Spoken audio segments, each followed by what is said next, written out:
My dear friends, a Christmas package filled with gifts arrived for me by a German tech YouTuber. To some extent, I knew what to expect, but there also are supposed to be a few surprises involved for me.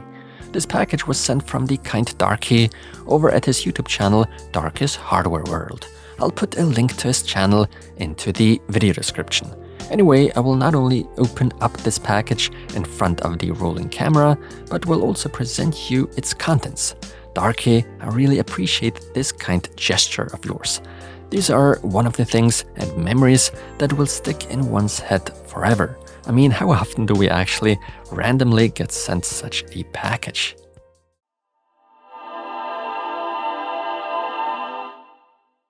Alright, things are going to get exciting now. Right off the bat, I'm being greeted by this very obvious gift. Darky has apparently even gone through the effort of gift wrapping it. Besides a little padding, there's also some sort of paper bag in there, in which there's a box hiding. What's inside it, we'll take a look at a bit later. And would you look at that, another one of those gifts with wrapping paper and all. This box is for later. Because first off, I'd like to get to those bottom two paper bags that seem to be filled with goodies. And partially, I know what to expect here, and will spoil it for you right away. These are retro motherboards. Well, not retro of the 80s and early 90s, but more like early 2000 stuff. So basically, my personal retro era I grew up with. Darky has also kindly included 2 additional sticks of memory for me to make use of.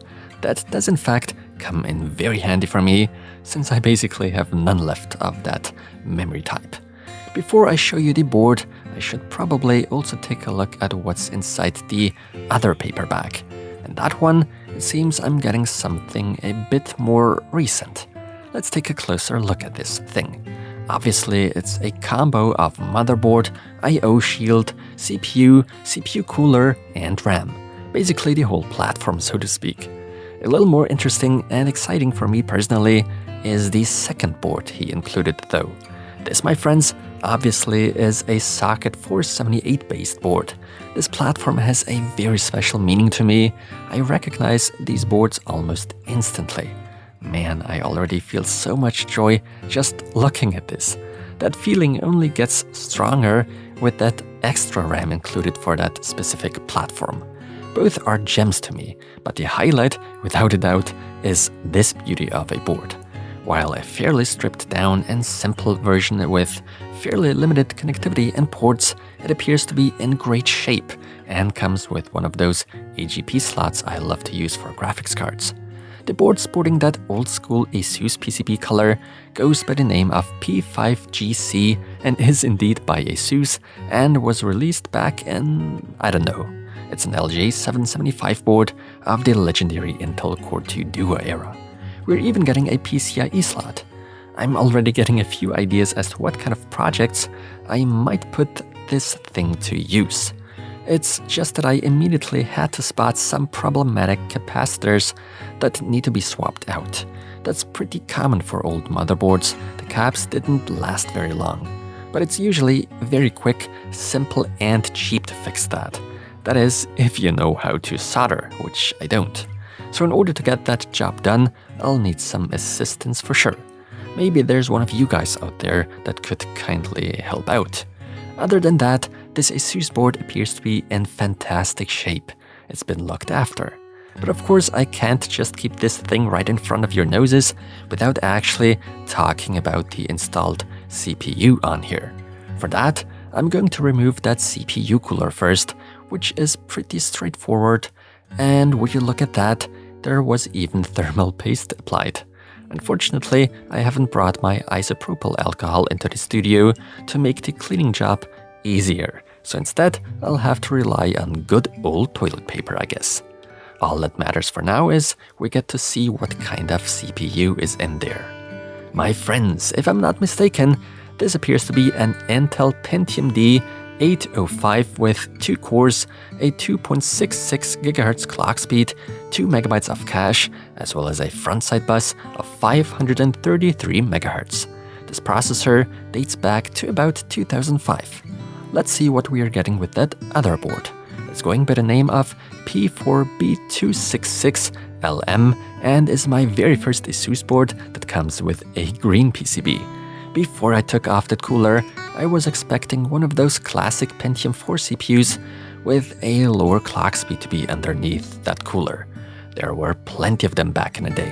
And no, I'm not saying that during later video production. I haven't come across that type of cooler with that specific mechanism yet, though, and honestly, I don't really know how to get this thing off here properly. But with a little caution and several attempts, I did it. We get some thermal paste underneath here too, but it appears to have dried out over the course of time. I really should have brought my bottle of isopropyl alcohol for this. It sure would have made things much easier. It turns out I was pretty much right. This is one of those classic CPUs. A Pentium 4 clocked at 1.8 GHz, 256 KB of cache, and a 400 MHz frontside bus. I should have a second one lying around somewhere, I think. But two of them certainly is better than one. You probably can't imagine how much joy that platform brings to me. If you know me, you are aware that I really love the Socket 478 era by Intel.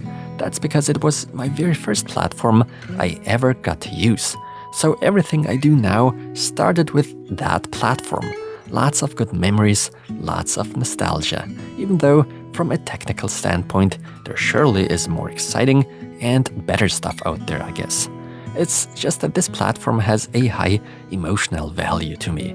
I'm sure you too have very specific hardware that brings up such feelings. We do have to take a look at what kind of memory is on board here. Module number 1 is by Hynix, 512 MB DDR, 333 MHz RAM. Module number 2 is by Kingston. After some googling, this is part of a set of 2. In my case, this one is a 512 MB stick with a frequency of 400 MHz. And yes, back in the day, it was more or less common to go for wild mixes as far as RAM was concerned. Nowadays, we'd quickly run into instabilities. Darky has gone the extra mile and included some additional DDR modules for me to make use of. This one, for instance, is by Mushkin, comes with a capacity of a pretty impressive 1 GB and a clock of 333 MHz. The second module too is 1 GB and does clock even a bit higher at 400 MHz. It's by the manufacturer Elixir. Moving on to the more modern LJ775 board, I'm spotting a 1 GB DDR2 module able to clock at 667 MHz. Apparently by the manufacturer Neon, the name of which I certainly butchered right there. I've never heard of it. Module number 2 is a bit more well-known though, Hynix, and that's with 2 GB and clocking in at respectable 800 MHz.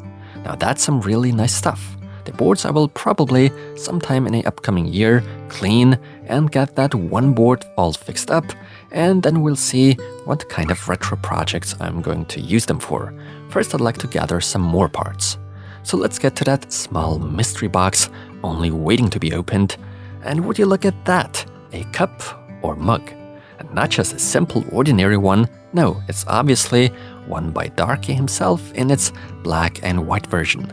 He has also included a certificate which he even signed. That's really neat.